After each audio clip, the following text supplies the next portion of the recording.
In this tutorial, I will be discussing fatty acids. Fatty acids are long, unbranched carbon chains with carboxylic acids at the end. Now remember, carboxylic acids are a carbonyl group and an OH. Typically, it's 12 to 18 carbons long, and they're insoluble in water because of the long carbon chain, because of the fact this carbon chain makes them nonpolar. Since they're nonpolar, they can't interact with water, and so therefore you can't dissolve them. If it's considered saturated, there are no carbon-carbon double bonds involved.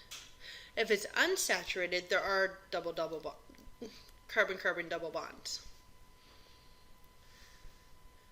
In a skeletal formula of a fatty acid, the ends and the bends of the line are the carbon atoms. So here's the carbon, carbon, carbon. And this is just like any other skeletal structures we've done at this point. So here are three different ways that they can draw it. One is just simply doing the abbreviation. Another is to write out the bonds. And the other one's the skeletal. So if we see here, there's 10, 11, 12 carbons in here, which is why it's 12 to O. These are all saturated because there's no double bonds here.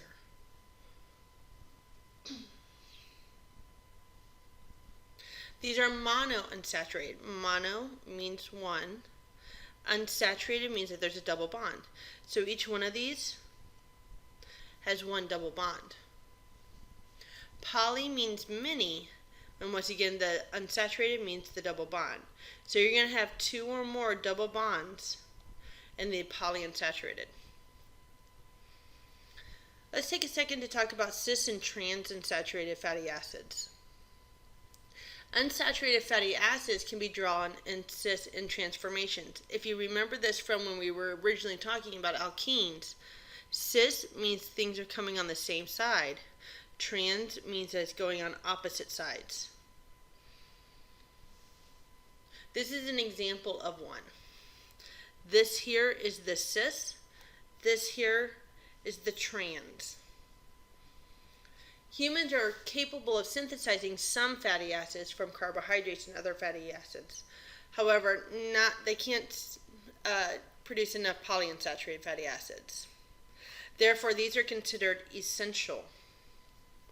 In other words, we have to consume them. Saturated fatty acids contain only single bonds and fit closely together. They have strong dispersion forces between the carbon chains. That's simply the chemical way of saying that the atoms in both of the chains are interacting with the chains next to them. Like when you saw with the Pringles that are all stacked up at the very beginning of the video. They have higher melting points and are usually solids at room temperature. So this would be like the lard that you deep fry French fries in, or butter. So here's an example of fatty acids versus cis fatty acids with double bonds and unsaturated fatty acids. So here they're all stacked up like these Pringles. Look how close the Pringles are to one another. They're interacting, they're touching each other at their entire surface area, not just bits and pieces. Whereas if you look at the cis unsaturated, this creates the double bond here creates what they call a kink in the chain. And because of that kink in the chain, they can't overlap like they do here. So it turns out to be more like just a regular bag of chips, where there's pieces of the chips that are touching, but there's not nearly as much interaction. Because of all this interaction, these tend to be solids, which means that they're going to have a higher melting point. You have to add heat to it in order for it to melt. Whereas these are typically liquids at lower temperature, at room temperature, for instance. So let's take a little second to review what we've learned. So why is this molecule an acid? It's an acid because here's a carboxylic acid. How many total carbons are in here? We have 7 here. We have 7 here. So that's 14. Then we have 15, 16, 17, 18. So there are 18 carbon atoms. Is it saturated, monounsaturated, or polyunsaturated? Well, there's only one double bond, so it's monounsaturated. Is it likely to be a solid or a liquid? It's a liquid because of the fact that it's unsaturated. And would it be soluble in water? No, because fats in general are just not soluble because there's no interaction with water. So let's talk about prostaglandins. When tissues are injured, this acid right here turns into prostaglandins.